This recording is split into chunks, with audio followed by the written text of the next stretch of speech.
اب سوال ہی پیدا ہوتا ہے، تمام نبی ہیں تو تمام نبیوں کے اندر اعلیٰ حضرت فرما رہے ہیں کہ سارے اونچوں سے اونچا سمجھیے جسے ہے، اس اونچے سے اونچا ہمارا نبی، خلق سے اولیاء، اولیاء سے رسول، اور رسولوں سے اعلیٰ ہمارا نبی۔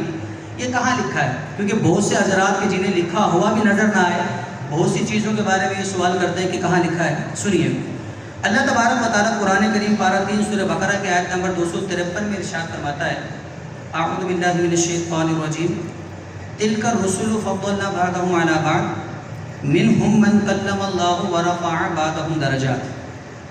اللہ تبارک و تعالیٰ ارشاد فرماتا ہے کہ یہ رسول ہیں، ہم نے ان میں سے ایک کو دوسرے پہ فضیلت عطا فرمائی ہے۔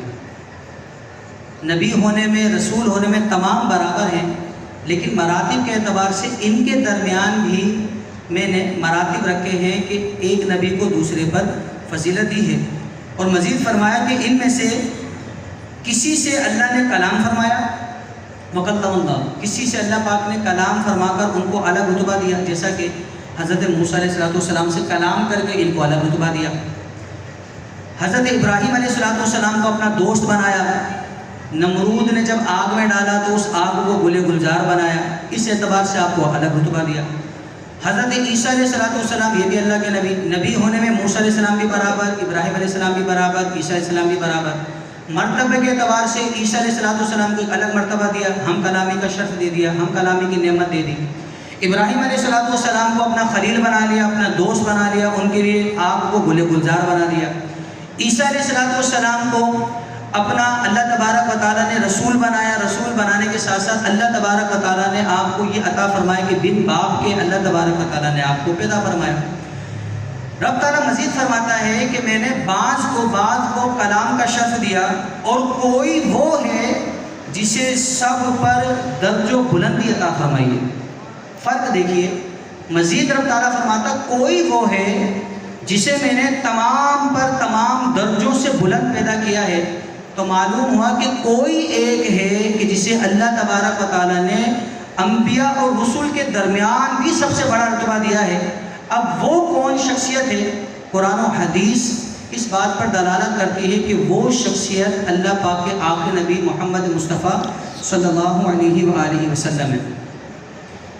اب ایک سوال ہے، رب تعالیٰ نے ارشاد فرمایا کوئی ہے، توجہ رکھیے گا، رب تعالیٰ نے ارشاد فرمایا کوئی ہے جسے سب بلند درجوں سے زیادہ بلندی عطا فرمائی ہے۔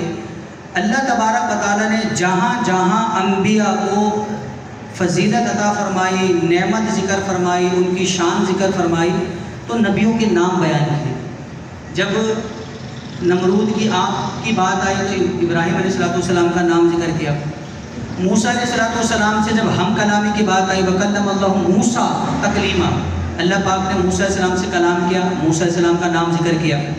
عیسیٰ علیہ السلام کی بات آئی، ان کا نام ذکر کیا۔ لیکن یہاں پر ایک نقطہ آپ کے سامنے میں عرض کروں گی جس سے معلوم ہوگا کہ جب کوئی چیز بالکل واضح ہوتی ہے، اس کا نام نہ بھی لیا جائے تو لوگ اس ذات تک پہنچ جاتے ہیں۔ مثال کے طور پر اب اگر مجھ سے کوئی پوچھے آپ کا رب کون ہے،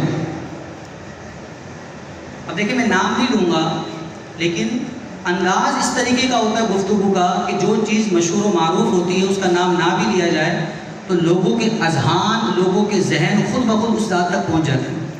اب مجھ سے پوچھے کوئی آپ کا رب کون ہے، میں نے کہا میرا رب وہ ہے جو سب کو رزق دیتا ہے۔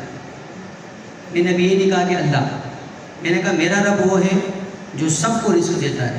اب بندہ خود ہی پہچان جائے گا اللہ۔ میرا رب وہ ہے جس نے سب کو پیدا کیا، اللہ۔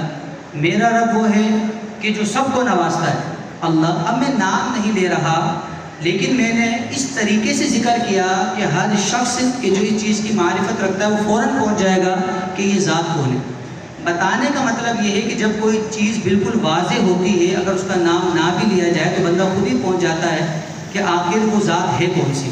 مثال کے طور پر ایک شخص دھوپ کے اندر گھر کے اندر آتا ہے تو پسینے سے سرشار ہوتا ہے، بالکل پسینہ ہے، بھیگا ہوا ہے، تو کوئی دیکھ کے اس کو یہ نہیں کہتا باہر بہت ٹھنڈ ہے، آپ کو ٹھنڈ سے پسینہ آ گیا، کوئی بھی نہیں کہتا۔ اس کی حالت کو دیکھ کر، حالانکہ نہ اس نے ذکر کیا نہ کچھ کہا، تو بندہ فوراً سمجھ جاتا ہے آج دھوپ بہت کڑک ہے، آج بڑا سخت گرمی کا دن ہے جس کی بنا پر تمہاری یہ حالت ہوگی۔ تو سمجھانے کا مطلب یہ ہے کہ بہت سی باتیں اس انداز میں کی جاتی ہے کہ اگرچہ اس ذات کا نام نہیں لیا جاتا لیکن وہ اتنی مشہور و معروف ہوتی ہے کہ بندہ فوراً اس ذات تک پہنچ جاتا ہے۔ اللہ تبارک و تعالیٰ نے بھی اس آیت کریمہ میں 253 سورہ بقرہ کی آیت میں یہی فرمایا وَرَفَعَ بَعْضَهُمْ دَرَجَاتٍ، بعض رسولوں ان رسولوں میں سے ایسے بھی ہیں، ایسا رسول بھی ہے کہ جسے کئی درج و بلندی مرتبہ عطا فرمایا ہے۔ وہ ایک نبی ہے، ایک نبی وہ ہے جن کو تمام انبیاء پر درجنوں بلندی عطا کی ہے۔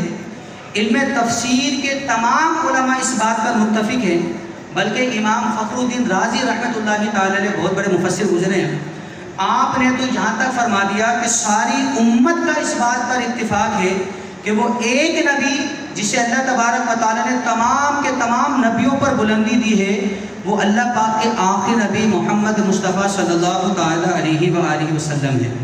اسی لیے سیدی اعلیٰ فرماتے ہیں کہ سب سے اولا و اعلیٰ ہمارا نبی، سب سے بالا و والا ہمارا نبی، خلق سے اولیاء، اولیاء سے رسول اور رسولوں سے اعلیٰ ہمارا نبی، سارے اچھوں میں اچھا سمجھیے جسے ہے اس اچھے سے اچھا ہمارا نبی، سارے اونچوں سے اونچا سمجھیے جسے ہے اس اونچے سے اونچا ہمارا نبی۔